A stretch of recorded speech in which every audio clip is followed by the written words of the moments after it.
Saudaraku, Gubernur Aceh Muzakir Manaf atau yang akrab disapa Mualim telah melantik sebanyak 6 kepala dinas dan 3 pejabat eselon 2 di lingkungan pemerintah Aceh pada Jumat 10 Oktober 2025. Namun siapakah ke-9 pejabat baru tersebut? Berikut informasi selengkapnya. Saudaraku, Gubernur Aceh Muzakir Manaf atau Mualim resmi melantik 6 kepala dinas baru serta 3 pejabat eselon 2 di lingkungan pemerintah Aceh pada Jumat 10 Oktober 2025. Prosesi pelantikan dan pengambilan sumpah jabatan berlangsung di Gedung Anjung Monmata, Kompleks Muligo Gubernur Aceh. Dalam sambutannya, Mualim menegaskan bahwa rotasi dan mutasi pejabat dilakukan secara selektif dan transparan melalui mekanisme Badan Pertimbangan Jabatan dan Kepangkatan atau Baperjakat. Ia menilai langkah tersebut penting untuk menciptakan birokrasi yang dinamis, adaptif, dan responsif terhadap kebutuhan masyarakat serta perkembangan zaman. Mualim menekankan bahwa jabatan merupakan amanah besar yang harus dijalankan dengan penuh tanggung jawab demi pengabdian kepada rakyat dan kemajuan Aceh.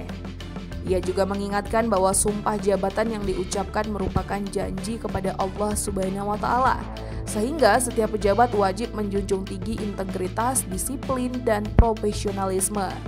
Gubernur Aceh itu meminta para kepala dinas yang baru agar membangun tim kerja yang solid, menjadi pemimpin yang memberi teladan serta berpegang pada prinsip akuntabilitas dan profesionalisme agar birokrasi semakin dipercaya publik.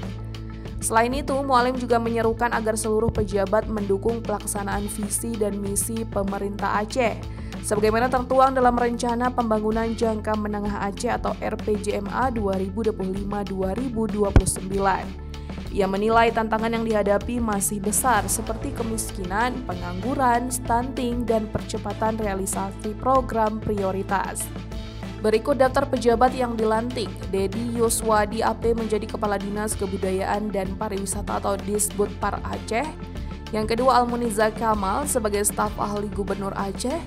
Yang ketiga, Marwan Nusuf menjadi Kepala Dinas Penanaman Modal dan Pelayanan Terpadu Satu Pintu atau DPMPTSP Aceh. Syaridin menjadi Kepala Dinas Kearsipan dan Perpustakaan Aceh. Yang kelima, Adi Dharma menjadi Kepala Dinas Perindustrian dan Perdagangan atau Disperindak Aceh. Yang keenam, Mahdi Effendi menjadi Kepala Sekretariat Badan Reintegrasi Aceh atau BRA. Yang ketujuh, Dr. Andes Syakir menjadi Asisten 1 Sekretariat Daerah Aceh. Yang kedelapan, Martunis menjadi Kepala Badan Pengembangan Sumber Daya Manusia atau BPSDM Aceh. Dan yang kesembilan, Edi Yandra menjadi Kepala Dinas Komunikasi Informatika dan Persandian atau Kominsa Aceh.